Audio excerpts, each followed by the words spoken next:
Stretch out your hands. 1-8 represent the dream.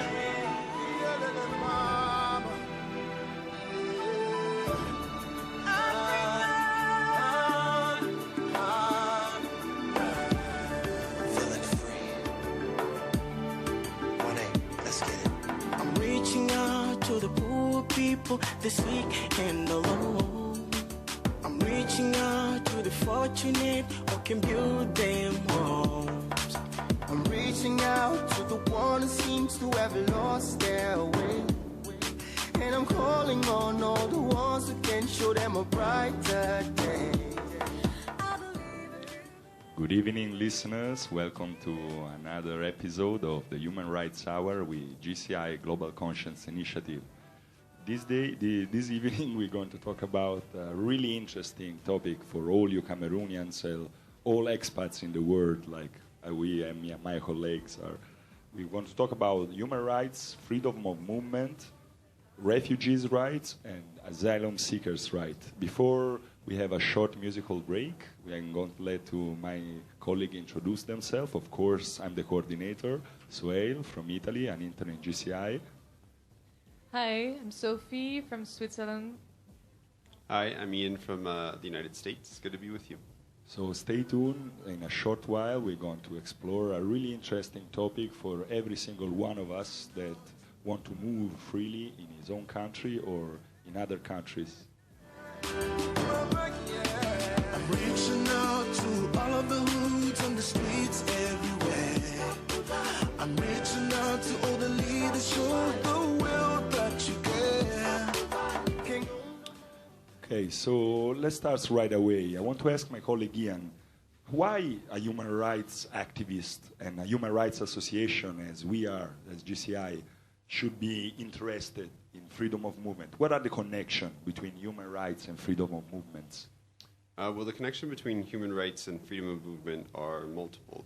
One, a person has the freedom to move around their own country is really important, only for the person's economic success, the person's political freedoms, and to move to a place where they want to be represented, but also their right to be able to leave a country when they feel persecuted politically, socially, or they feel fear for their own safety or protection. So as our dear listeners already know, one of the most important documents in our historical fight to bring human rights all around the world is, of course, the 1948 Universal Declaration. Does this declaration talk about freedom of movement specifically? Actually, it does. It dedicates 2 specific articles to freedom of movement. The first is Article 13, which states that everyone has the right to freedom of movement and residence within the borders of each state. The second part of it says that everyone has the right to leave any country, including his own, and return to his country. Article 14 states that everyone has the right to seek and enjoy in other countries asylum from persecution. So basically we have a distinction. We can draw a distinction in 3 basic rights. The rights of movement in one's own country, the rights of movement according to laws in other countries, and the right of seeking asylum. Asylum, correct. Am I right? So let's start maybe, Ian. You can talk about maybe a little about the national legislation about freedom of movement and what is really deeply related to freedom of movement, which is citizenship and citizenship recognition. Mm-hmm. Actually, the people of Cameroon, their freedom of movement is recognized 3 separate times. First, as we just stated, in the UN Declaration of Human Rights from 1948. It's also recognized in the African Charter on Human Rights and People's Rights from 1981. In Article 12, it also states the person's right to freedom of movement and asylum. And also in the Cameroonian Constitution, it says that every person shall have the right to settle in any place and move about freely, subject to respect for the rights of others and the higher intentions of the state. So all 3 of these documents protect a person's right to movement, but movement even within a country, as we said, in between countries, and to find refuge in another country. A big issue in Cameroon is obviously movement within your own country. Each person is issued an identification card by the state, and at many times you're asked at roadside checkpoints or at different locations to show that card, to move along the road or to continue your journey. This is also very important, listeners, because if you can prove that you are a citizen of or your own country, you cannot prove that you enjoy the legal benefits of citizenship in their own country. Maybe that also, Ian, maybe I want to ask you your personal opinion about this. Sometimes if you don't have your personal identification card, you actually are in the wrong. Am I right? You are. You're supposed to be carrying it at most times when you're traveling, especially when traveling in between different regions or cities. So also if you don't want to expose yourself to unnecessary problem with law enforcement, it's a good practice to always have your identification card or a certified copy. Am I right? That's right. Also, if you lose your identification card, it's good to go try to replace it or start replacing it as soon as you notice that it's missing. I think that I want to ask like now a personal question to my colleagues and friends. What is the first thing that we did when we came to Cameroon? The first thing, we made a copy of our passport, We made right? a copy of our passport, our visa to be in the country, and we went and met with the police chief. Because otherwise you are a citizen of nowhere. So you enjoy. Also, yeah, you can easily get in trouble, and maybe you can ask for little bribes to get out of trouble. That is just a good practice. Just bring your identification document with you, not only wherever you travel, but every single time you move around, even Kumba, right? Mm-hmm. Correct. So we already stated that, thanks to Ian, that has written like the 3 major articles. Since 1948, a lot of international convention has been passed and to ratify the status of citizens and refugees all around the world. I want to ask maybe Sophie if she can go through maybe a little more into details about all these different type of, like we can call them movements, but when we talk about freedom of movements, so. Yes, of course. So when we move from one country to another, it's a different type of freedom of movement that the freedom of movement you have within your own country. So if you move from one country to another, you are in a migration process. And this migration process might happen for several reasons. And we would like to cover a little bit all these different types of migration that might happen. So we can separate them in 2 main categories. The first one would be related to push factors. So it means that you will leave a place because of a problem within a country. So, for example, there is a conflict, or there is a flood, or there is a violence. For these types of reasons, you might want to leave your own country. How do we call this type of migration? So this is when you will be a refugee in another country. You're going to go to ask for asylum. And there is a difference between refugee and asylum. This is very important. This is very important, yeah. So an asylum seeker is someone who fled his country because of a problem related to war, for example, but he doesn't know yet if the country where he is now is going to accept it. So it's not legally accepted within the country. However, a refugee, his status is recognized by his new host state. So this is 2 different things. So let me just repeat just for the listeners. An asylum seeker is somebody that is in a different country and is claiming refugee status. Mm-hmm. A refugee is somebody that is a refugee country accept him and recognize him as a proper refugee. Am I right? Yeah, exactly. So this is what we call, it's related to push factors. It's factors that push you out of your own country because there is a problem. Other than that, you can have pull factors, so some reason that might attract you to another country. For example, you might have job opportunities in a neighboring countries or wherever other countries than yours, or you can have no problem of flood if you have already experienced one in your own country. This type of things that could attract you, we call that pull factors. And it will lead to another type of migration. Because they pull you out of your country instead exactly. of pushing you from the country. Mm-hmm. And most of the time it's more for economic reason. But it might be as well for more social reasons, such as you have part of your family in one country and you just want to live with them. Or you would like to study somewhere else because there is a more interesting program in another country. So all these type of reasons are because there is better somewhere else. You feel like there is better somewhere else. Or you may just want to draw from other countries' culture and experience to construct a better future for yourself. That's exactly what all of us interns in Cameroon are doing. Yeah, exactly. So these are the two types. I'm just going to repeat them to make it clear. Yes. So we have this push factor that will make you want to go out of your own country, or the pull factors, so factors that attract you in another country. So either you don't want to be in your country anymore because there is a problem, or you want to go out of your country because there is more interesting somewhere else. So, but what about this pull factor? I'm interested now. You can just move to another country without any legal documents? Yeah, that's the thing. It's not that easy. It's not as easy as moving within your own country because it implies the legislation of different countries. So when you hear that going in another country is for free, you will find a job, it doesn't happen like that. Or we're going to pay for everything. For in another country, you will have your clothes, you will have your food, everything will be paid for you by the other country government. That is really, how do you call it, Ian? Fishy, right? Fishy or a scam. Yeah, that is basically a scam because it's a really, really complicated legal process. Yeah, exactly. So it will depend on where you would like to go, but each country has its own legislation regarding to the country where you come from. So if you want to work, for example, that's something you find in a lot of countries, but if a national person from that country has the qualification that you have, then the national person will be prioritized in the process of accepting someone for a job. And that is basically because he has been a taxpayer for longer than Yeah, you have been, exactly. Yeah. And however, if you have some skills that the country cannot find within its own territory, then your profile might be way more interesting and you will have higher chances to be hired. So that's one of the reasons. But then if you would like to study, for example, so of course there is the question of what kind of grades do you have in your own country. There is always the problem of the fees, but some scholarship exists as well.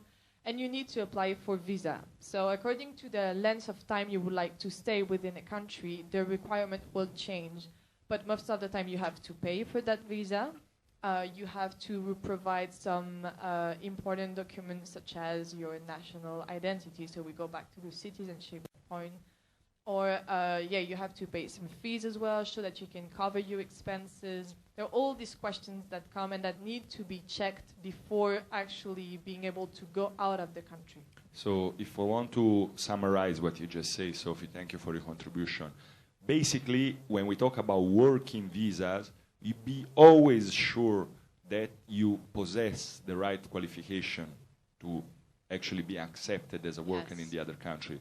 When we otherwise, and also it's a good idea to maybe have some kind of network, maybe other expats from your own country, or maybe some family member there. It's good to have a sort of, otherwise it's just more difficult. Of course, it's not impossible, but it's always a good idea maybe. But check your qualification, check that the job that you are applying to is actually real. That internet now is an extraordinary instrument to do that, actually.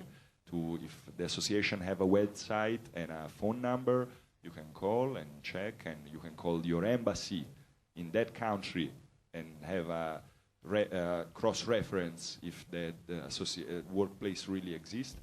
And I want to ask you personal questions, Ian.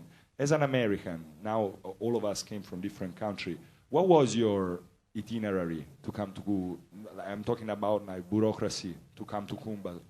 It was actually quite complicated to get a visa to come to Cameroon and to get to Kumba. There's an embassy for the country of Cameroon in Washington, D.C., the nation's capital of the United States. So I had to make an appointment with that embassy, which actually took over 50 phone calls. I had to call repeatedly to get someone to answer or to just speak with someone to make an appointment. The first time I went to go get the visa, I was actually asked to leave the embassy because apparently I wasn't dressed appropriately enough. I left at 3:30 in the morning to drive 3 hours to Washington, D.C., and I had on a pair of shorts and a dress shirt, and I was asked to leave, which was at first a little frustrating, but I made another appointment and came back again. Properly dressed this time. Yes. Properly dressed. Very properly dressed. I then had to wait, and then a person from the embassy came down and escorted me up to the office.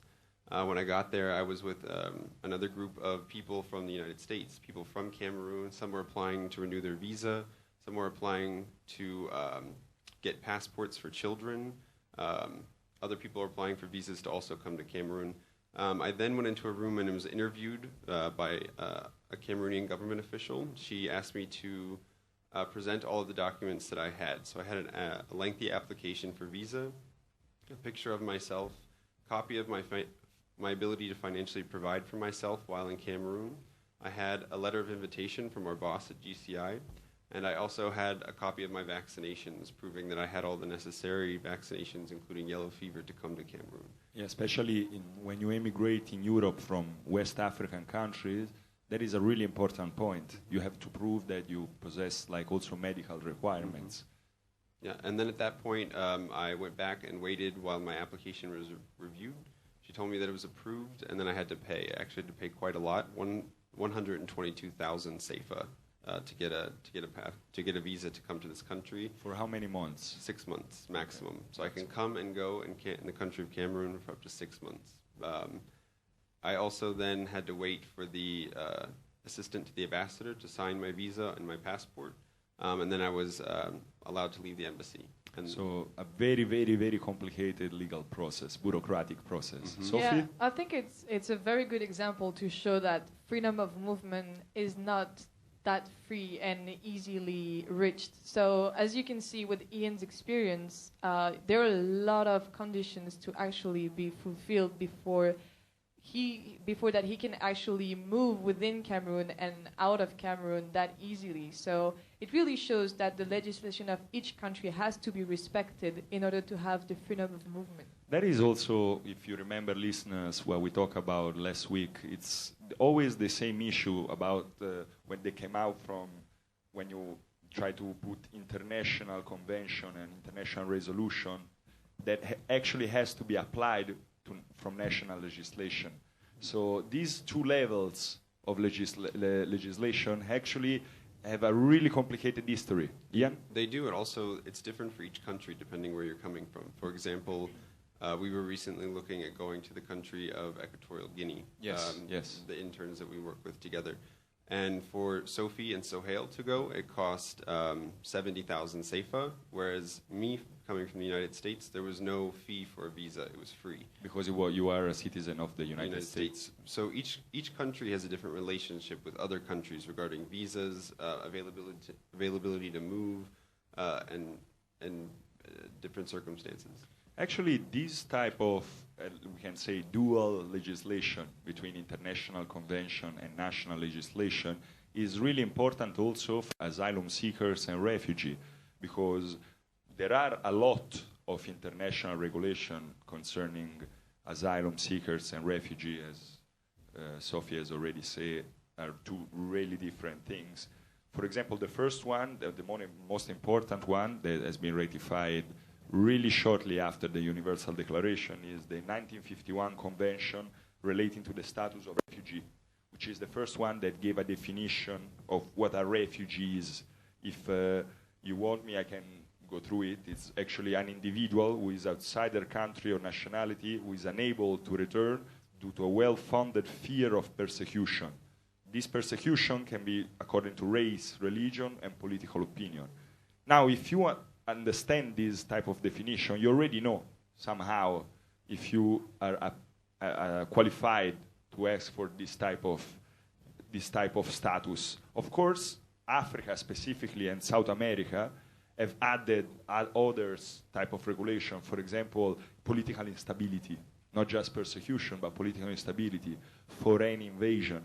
That is actually quite common. And Cameroon, enjoying, as your motto say, a peaceful situation, has been a major country of acceptance for refugees all around neighboring countries like Nigeria, but specifically Central African Republic. Now the last United Nations High Commissioner for the Refugee, which is the United Nations Refugee Agency, has stated that as far as December 2013, 100,000 refugees are now in Cameroon. Of those, 95,000 are from Central African Republic. there's been an updated actually on from, because as you know, war escalated and they can go back and they can move forward.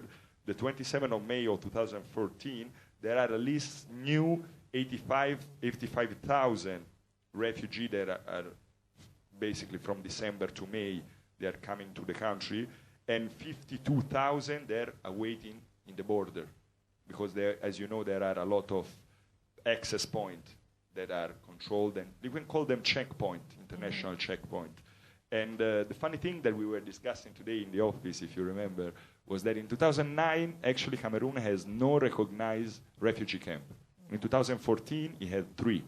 Now, as soon as May 2014, 27th of May of 2014, which is basically the UNHCR latest report, there are 1 in Borpong, 1 in Gado, and like Lolo, Mbile, at least 6 now. Every single one of them can accommodate 10,000 civilians, except for the one in Timangolo, which is 2,000. So the situation is being escalating. Countries are regulating their refugee status and refugee acceptance really according to the political and geographical situation that they are encountering. Sophie, you want to add something? Yeah, this is very delicate, and you see that Cameroon does a lot of work related to that. And this question of refugee camps is related to the freedom of movement as well, because Cameroon is really open to try to help refugees coming from all these neighboring countries, and mainly Central African Republic. But you see that these refugee camps actually help international organization and the host country to provide. Oh, yeah, we have a call. Hello, listeners. Okay, the line has been down. Sorry, Sophie, you can continue. No problem. Please call us back. Maybe we'll give again our number, 33030372, 33030372. If the line are a little bit busy because the subject is really interesting for the public, you can also send a text and we will gladly respond to you. Please, Sophie. Yeah, so this question of refugee camp helps a lot to try to regulate the freedom of movement and the people going from one country to another. So by having this refugee camp, it helps to register all the people going from one country to another. Identify one status. Identify and accept, yes or not, that a person is considered as a refugee or not. Dear listeners, as you can see, as Ian was telling on the beginning of this really actually personally interesting show, it's we always go down to the Universal Declaration of Human Rights because, for example, freedom of movements is one of the basic rights stated in the Universal Declaration, and if you don't have the right to move freely from one country to the other, and in the country that you are refugee to move freely in that country, actually the definition of refugee actually doesn't apply. Another right can be the right to liberty and security of person, which has been infringed in one country and has to be respected in the country that actually you applying for asylum to. Ian, you want to add something to this? Yeah, I wanted to add another interesting aspect to this is that no person can be left stateless without a country. It's an important right that you have to have a nationality. It's actually the 15th article of the UN Declaration on Human Rights is that each person has to have a home country. You can't be left in no man's land with no country to attach to. So as you can see, even if national legislation, international convention, international ratification, but they all are expired for these really important principles that have been stated in the Universal Declaration. Again, without freedom of the liberty and the security of the person, how come a person can be secure and asking asylum in another country if he's going to be persecuted also in that other country? Or also, as Ian has stated, rights of a nationality. In every single country, maybe they will apply a momentary, temporary status to you as a refugee, but your country of origin will still be recognized. Actually, there are some specific African international convention about it, the Organization of African Unity, that is actually governing the specific aspects of refugee problems in Africa, has stated that since for political and economic and warfare and turmoil, general turmoil in regions, a person can have multiple nationalities. So the definition they already gave to you, or then for a refugee, which is an individual who is outside his or her country of nationality, is also applied if a person has multiple nationalities. If every single one of these nationalities that he possesses don't guarantee him the safety, and he have also to demonstrate, and then the country that is offering him refugee status has to recognize that that country is not in a state of is in a state of turmoil.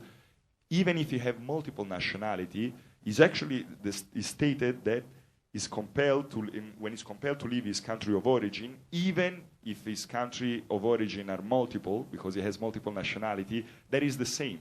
The same law will be applied. So instead of reading his country of origin, we can read his multiple nationalities of origin. But it's the same, because the issue is the same. You should be protected at all time. So I think, listeners, we are coming to an end of our show for today. If you're interested, you can find a recording of this session on the internet at GCI page.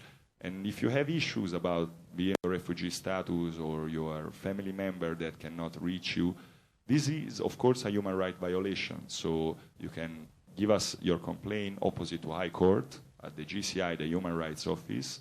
We will have a legal we have a legal office that works really close to us, and we can also give you legal advice pro bono for free. And you can also call Lakeside Radio on 3303-0372. 3303-0372. Ian, some final remarks? Yeah, so my final word of advice today regarding freedom of movement is about security. You see a lot of advertisements for free visa, free transportation, free housing in a foreign country to work, such as in United Arab Emirates or Thailand or other places around the world. I would say take all of that with a grain of salt. Have caution. Call your embassy in that country and cross-check to make sure this is a real place and that you're not selling yourself into slavery or getting yourself into a situation where you can't get home or you're not safe. In a competing world, listeners, nothing will come that easy. Nothing. Not a single job offer will be that easy to achieve. Sophie? Yeah, I was really glad to talk about that topic. I think we could go on for like more 30 minutes or an hour. I wish. And it's actually quite related to one of our other show when we talked about prisoners' rights, because actually the freedom of movement in one of the first one that is that they don't have anymore. So it would be interesting to talk about that, but unfortunately we don't have time anymore. And yeah, I was really happy to talk about it. So thank you again, listeners, for your patience and your interest. We'll see you next week on Monday on Lakeside Radio for another hour for human rights with GCI Global Conscience Initiative. As always, on Lakeside, the best in the Southwest.